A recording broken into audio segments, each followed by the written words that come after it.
for us.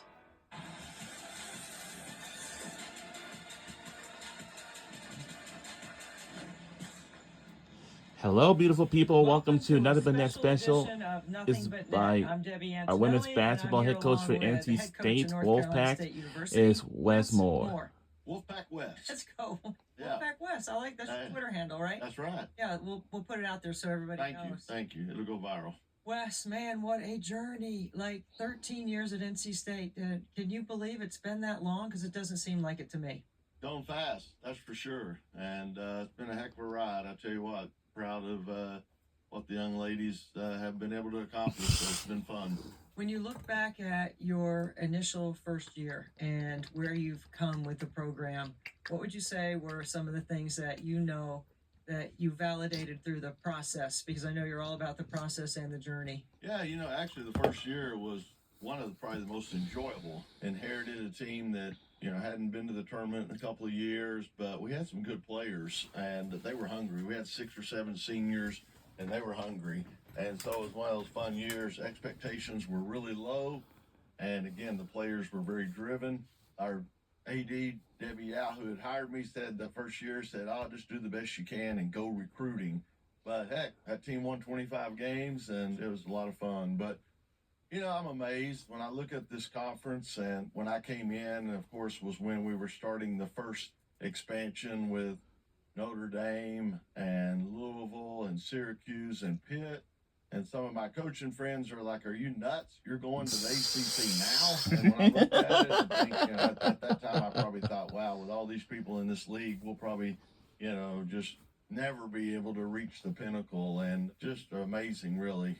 3 ACC tournament titles, a couple of ACC regular season championships, and now with 18 teams, it's tough. And so it's been an amazing, I've been very, very blessed for sure. You give us a little insight into, early years, the first year. When you think back where you were and where you are now, how many challenges, obstacles, how much did you think that deep down inside, you always knew that NC State would be great and return back to the top? Well, I can't say that I always knew that, Debbie. So, obviously Coach Al did an amazing job, 34 years at NC State and several championships and a Final Four run. So I knew women's basketball was important to NC State, and that we would have the support. Right now with Boo Corrigan as our AD, we have unbelievable support and have an opportunity to compete at the highest level. But no, I didn't. I won't say that I just assumed we were going to get there. I spent 15 years at UT Chattanooga, and so this was a big step up. When I looked at who all was in the league, I knew it was going to be a challenge, and we've been blessed. When you start getting some really great players, then that leads to other great players. You get on a roll a little bit, so that's good. But coaching's coaching. When I first got to NC State as an assistant, I came from Maryville College, where we had, I don't know, maybe 800 students or something, and I'll never forget Norlin Finch, who's a legend in the ACC, said to me, "Wes, you're still just coaching 12 or 13 players. It doesn't matter how many students you have." So that's true. Coaching's coaching, and but we've been blessed to get some elite players. Let's go back to Maryville, because that was a while back, and you sit right now as the second most wins of an active coach in the women's game. It's pretty impressive when it's Gino and it's Wes. Take us back to Maryville a little bit about a story or a moment or something that you knew, this is going to be my profession. I'm all in on this. Yeah, it's kind of funny. I fell into it, really. I just finished school, but I was a little bit older. Like I say, it took me 8 years to graduate from college, but they don't call me doctor, but that's okay. But anyway, had an opportunity to either coach high school boys or coach Maryville College women's team, Division III, gone 1-25 the year before. They wanted me to coach basketball, softball, and fast pitch softball and intramural director. But I like the idea of doing that rather than teaching science for 6 hours a day or whatever. So I kind of fell into it, but I was also around Pat Summitt quite a bit while I was going to school. And then obviously after I got the job, Pat lived in Maryville while she was coaching at Tennessee. So I was around her quite a bit. Think about it, I was around Pat Summitt a lot. I was around Kay Yao a lot. That's pretty good background right there for learning how to coach. So those people were very influential, and I loved it. Maryville College, I definitely enjoyed coaching on the women's side. I thought the players, were coachable. They cared about college, getting an education, and it was fun to be around. So, like I said, I'm very, very blessed. Pat, Kay, you mentioned two incredible influences, two iconic names in our game. What were some of the influences that they had over you? Like, what did you learn from Pat? And what did you learn from Kay? Pat, toughness. She loved to like to call it tough love, but she was. And when I got the job at Chattanooga that summer, she came out and said, Wes, let's play opening weekend every year. And they would come to us. It was alternating back and forth. And, we'd have over 11,000 people for a home game at Chattanooga. That was pretty neat. But just, again, the toughness, how hard she worked, but yet she was fun to be around, too. She had personality, so I learned a lot from her. Coach Yao, if you can find a person out there that has anything negative to say about Kay Yao, good luck, okay? I mean, she was loved by everyone. It kind of made it tough as an assistant because she was the mom, She hugged the players. She built them up. And, okay, Wes, you're in charge of conditioning and academics. And, I got parents calling me, and all that stuff. Back then they called me collect because we didn't have cell phones, And I was crazy enough to accept them. But, her and Coach Yao was big into transition, fast break, run, let's go. Don't worry about a mistake here or there. Let's be up tempo. So Coach Yao is one of the sweetest persons. I mean, again, for somebody of her legacy or whatever to take time for anybody. Hired me from a Division III school. So she's the one gave me an unbelievable opportunity. Well, she saw something in you. What do you think it was that she saw? Yeah, I don't know. It's a really ironic story. I'll try to be quick with it, but I was coaching at Maryville College, had never gone to AAU Nationals, and one year it was in Chattanooga.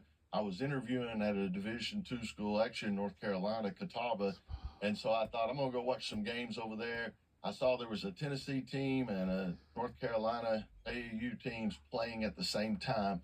And I have trouble with decisions, which isn't good to admit as a coach, but I literally drove around in the circle twice debating which gym to go to. And I decided, well, in case I go to Catawba, let me go over here and watch the North Carolina team. So I went into little Tennessee Temple University in Chattanooga, sat down, and about 5 minutes later, Kay Yao came in, sat near me. We ended up talking the whole game. And at the end of it, she said, hey, would you be interested in interviewing at NC State? Yeah. So, first of all, I'd never gone to AU's before. Second of all, I debated which gym to go to because there's about 12 choices. Thirdly, she came down and sat near me. And then as we were walking away after agreeing to meet, she said, hey, Wes, by the way, how old are you?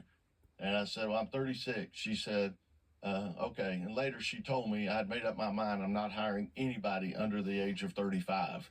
So luckily I got just over the wire. That's a fantastic story. Of course, I played for Coach Yao also, so in full transparency, everyone knows that we have a certain affinity for those that have had an experience or a relationship with her, and she's been so impactful in so many different ways in a lot of people's lives. Do you see yourself having the same kind of impact on your own players? Well, I don't know. It's a high bar. I hope, you try to, and you guys, you're coaching, you're coaching basketball. You're also coaching life. There's going to be hard times. There's going to be adversity. There's going to be things you don't enjoy doing. Tom Landry, again, growing up in Dallas, I loved it. He said coaching is getting a group of people to do what they don't want to do so they can accomplish what they want to accomplish. So, but Coach Yao, wow, she is still impacting with the Kay Yao Foundation. I couldn't be prouder. You think about, to me, the two most influential people in the fight against cancer right now are Kay Yao and Jim Valvano, two NC State people. So, a lot to be proud of. I think there's a lot of legacy in what you said. I do think that you kind of don't want to admit the relationships that you have with your players, Wes. I know how good your relationships are with your players. I know how they come back to you when they have an issue. That tough love does actually pay off down the road. It might not happen immediately, but 5-10 years from now, is there any particular story that you can think of a player that you have coached, whether it was at Maryville or UTC or even at NC State, that it was tough, but down the road they came back to you knowing that thank you.